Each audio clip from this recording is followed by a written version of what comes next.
The rebellion of Malik ibn Nuwayra was over. His death sent a clear message across Arabia. The Caliph of Islam would tolerate no division, no hesitation, no half-faith. Yet, as the sands settled, new reports reached Medina. More rebellions, new claimants to prophecy, and tribes mistaking Abu Bakr's mercy for weakness. Arabia was restless. The Ridda Wars were not over. They were only just beginning to unfold in their full fury. Barely had Khalid ibn al-Walid's men returned when fresh dispatches arrived. In the north, the powerful Banu Asad tribe had rallied around a man named Tulayha ibn Khalid al-Asadi, who now claimed to be a prophet.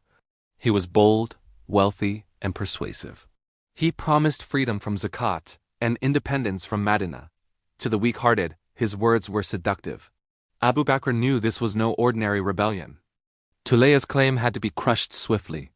He assembled several armies, each led by a companion of great strength and faith. Among them was Ikrimah ibn Abi Jahl, the son of Islam's former enemy, now one of its bravest defenders. But the supreme commander was to be Khalid ibn al-Walid, the sword of Allah, ordered to march once more. The army of Islam moved northward across the scorching plains. The rebels had gathered at a place called Buzaka. Tulayha had fortified his position, building defensive trenches and summoning warriors from allied tribes. At his side stood Uyayna ibn Hisn, a man of enormous strength. Tulayha claimed that angels came to him with revelation and would descend on their side in battle. As night fell, Khalid prepared his men. He knew Tulayha's strength lay not in faith but in deception. Before dawn, Khalid sent scouts to draw the enemy's attention while positioning his cavalry on both flanks. The Muslims advanced in disciplined ranks, their hearts firm. When the first light of morning touched the horizon, the Battle of Buzaka began. Tulayha's men charged fiercely, but their zeal met the wall of discipline of Khalid's army. The companions fought shoulder to shoulder, their cries of Allahu Akbar shaking the ground. Tulayha, seated on his camel, claimed angels were fighting beside them. His warriors, desperate for reassurance, asked him, "O Prophet of Allah, what have the angels told you?" Tulayha hesitated, then muttered, "They say, hold fast, victory is near." But as the battle turned against him, his lie was exposed. His men fell or fled. The angels he promised never appeared. His ally, Uyayna ibn Hisn, was captured. Tulayha himself escaped, galloping into the desert, his false prophethood shattered. When the dust settled, Khalid ibn al-Walid stood victorious. The defeat was not just a military victory, it was a moral triumph. The people of Banu Asad returned to Islam. Later, Tulayha himself would repent and fight valiantly for the faith. But Abu Bakr knew the task was far from over. Reports soon came from Yemen, where another rebellion had erupted. A man known as Aswad al-Ansi had risen, claiming prophethood and taking control of the region even before the prophet's death. He was known as the Veiled One because he always covered his face. His real name was Abdallah ibn Kabi, a powerful orator and warrior.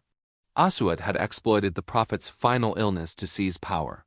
With deceit and brute strength, he overthrew the Muslim governor and declared himself ruler. He forced the governor's widow, a believer named Asda, to marry him to legitimize his claim. He told the people revelation descended upon him just as it had upon Muhammad. Many, fearing his cruelty, submitted unwillingly. But even as Aswad celebrated, Allah was preparing his downfall. In the city of Sana'a, loyal Muslims, led by the noble companion Fayruz al-Daylami, began to secretly plan the impostor's overthrow. They corresponded with the Prophet, who encouraged them and promised divine support. Though the Prophet passed away, the mission continued under Abu Bakr's authority. Fayruz and his allies infiltrated Aswad's palace by night. Asda, his forced wife, had secretly agreed to help them. As Aswad fell asleep, drunk on his own arrogance, she dimmed the lamps, signaling the conspirators. They entered silently. In a swift strike, they overpowered his guards and entered his chamber. The veiled prophet awoke too late. Fayruz's sword struck true and the false prophet of Yemen fell where he stood. By dawn, Sana'a rejoiced. The call to prayer once again echoed through the city. News of Aswad's death reached Medina days later. It was said the prophet, before his passing, had been informed by revelation that Aswad was slain. With Yemen restored, Abu Bakr appointed new governors. But as soon as one fire was extinguished, another ignited. Rebellions erupted in Oman, Bahrain, and Mara coastal regions where Islam had spread peacefully. When word of the Prophet's passing reached them, many local chiefs saw a chance to reclaim power. Abu Bakr's strategy was simple yet profound. Divide his commanders, assign each to a region, and send them swiftly before rebellion could take root. He sent Ikrimah ibn Abi Jahl toward Oman, Arfaja ibn Harthama to Mara, and Alb ibn al-Hadrami to Bahrain. These were not large armies, but their strength lay in faith and discipline. The waves that lapped against Oman's shore whispered of restlessness. Faith born in calm seas can waver when storms arrive. After the Prophet's passing, rumors spread that Medina had fallen. Ambitious chiefs sought to reclaim their thrones. But Abu Bakr saw that rebellion against the caliphate was rebellion against the unity of Islam itself. He gathered his generals and pointed eastward. "Go," he commanded, "and remind them that Islam is not a banner to be raised and lowered at will. It is a covenant with Allah." The first of these missions fell to Ikrimah ibn Abi Jahl. His target was Oman, where a powerful chieftain named Laqit ibn Malik, known as Du al-Taj, the man of the crown, had declared rebellion. Laqit was no fool. He gathered tribes from the mountains and fortified his position near Dab. His arrogance was legendary. He sat beneath a golden crown, declaring that the rule of Medina had ended with Muhammad. When Ikrimah's banners appeared on the horizon, Laqit mocked him. "Tell Abu Bakr," he boasted, "that the sea divides his world from mine." But Ikrimah's reply was as fierce as the wind that swept across the dunes. "There is no sea between truth and falsehood." The two armies clashed on the plain outside Dab. The rebels numbered in the tens of thousands, a coalition of wavering tribes drawn by greed and fear. The Muslims were far fewer, yet they fought with the discipline born of faith. The battle raged for hours beneath the scorching sun. Ikrimah led charge after charge, his voice rising above the din. "O servants of Allah, strike for the unity of Islam!"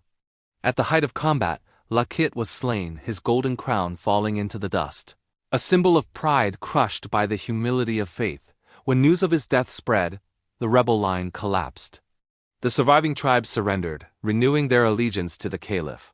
Oman was restored to Islam, its mosques once again echoing with the call to prayer.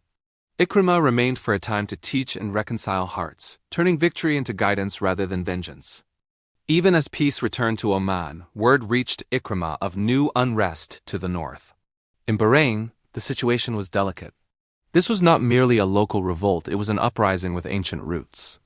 The tribes of Abd al-Qais and Banu Bakr had long lived among Christian and Zoroastrian neighbors under Persian influence. Their governor, al-Alb ibn al-Ramaki, a man of deep faith, had served Islam faithfully since the Prophet's days. But when the messenger departed, Persian agents whispered through the markets that the empire would soon reclaim Bahrain. A man named al-Hutam ibn Zayd declared rebellion, promising alliance with Persia and exemption from zakat. Abu Bakr sent urgent letters, one to al-Alb ordering him to hold fast, another to Ikrimah to sail north and join him. When the Muslim fleets met off Bahrain's coast, their unity itself became a message. At dawn they landed near Hair, banners gleaming in the humid light. The rebels waited inland, their ranks mixed with Persian auxiliaries. The battle that followed was fierce, fought among palm groves and dusty canals. Arrows darkened the sky. The clash of steel echoed through the date gardens. Al-Alb rode at the front, his white horse gleaming through the smoke.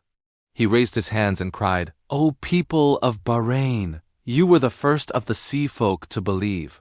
Will you be the first to abandon Islam?" His words struck their hearts more deeply than his sword. Many among the rebels threw down their weapons, realizing that rebellion against faith could bring only humiliation. The Persians fled to their ships. The rest surrendered. By sunset, Bahrain once again bowed to the rule of the Caliph. That night, as the waves lapped gently at the shore, al-Alb led his men in prayer. Their voices mingled with the sound of the sea, a reminder that Islam's strength lay not in numbers or wealth, but in unity of belief. Letters of victory were sent to Medina. When Abu Bakr read them, tears filled his eyes not of pride, but of gratitude. He prostrated in thanks and whispered, "All praise is to Allah, who never abandons those who trust in him." But the Ridda flames had not yet gone out. To the far south, in the rugged lands of Mara, tribes hesitated between loyalty and rebellion. The people of Mara were seafarers and traders. They lived along the coast where the monsoon winds carried ships toward India and Africa. News from Medina reached them slowly, distorted by rumor. For this mission, Abu Bakr chose Arfaja ibn Harthama, a seasoned commander known for wisdom more than speed. Arfaja traveled first to Oman to meet Ikrimah. Together, they advanced along the coast, their men hardened by months of desert marshes. As they neared Mara's heartland, they met envoys from the rival factions, one loyal to Islam, the other siding with rebellion. Arfaja saw that bloodshed could be avoided if hearts were guided. He invited both sides to assemble, addressing them before battle could begin. His speech was remembered for generations. "O people of Mara! We come not to seize your lands nor to burden you with tribute. We come to call you to the word that unites and honors every tribe la ilaha illallah. Whoever stands by it is our brother. Whoever abandons it divides his own house." Simplicity of his words struck the listeners. Half the rebels laid down their arms that very hour. The rest fought briefly the next day and were defeated. No city was burned, no vengeance taken. Mara returned peacefully to Islam's fold. When news of these victories reached Medina, the Caliph's council rejoiced. But Abu Bakr himself remained solemn. He knew that while the outer edges of Arabia were now calm, the heartlands in Hadramaut and Kindah were stirring once more. These were proud tribes, ancient and powerful, known for poets and kings. Their rebellion, if left unchecked, could reignite all Arabia. In Hadramaut, a man named al-Asadi ibn Qais had once embraced Islam, but when the messenger passed away, his ambition overcame his faith. He gathered the warriors of Kindah and declared that zakat would no longer be sent to Medina. His message spread swiftly among the mountain valleys. Why should we pay tribute to Quraysh now that their prophet is gone? His arrogance mirrored that of every rebel before him, mistaking Islam for a tribal alliance rather than a divine command. Abu Bakr's response was immediate. He dispatched one of his most trusted commanders, Ziyad ibn Labid al-Amr. Ziyad was wise, patient, and deeply rooted in the Quran. He marched south with reinforcements from the loyal tribes of Yemen and Oman. As he approached Hadramaut, al-Asadi assembled thousands of men, swearing that no army from Medina would ever cross his borders. For weeks, the two sides exchanged envoys and words. Ziyad appealed to their faith. Al-Asadi boasted of their strength. Finally, battle became inevitable. The fight began at dawn.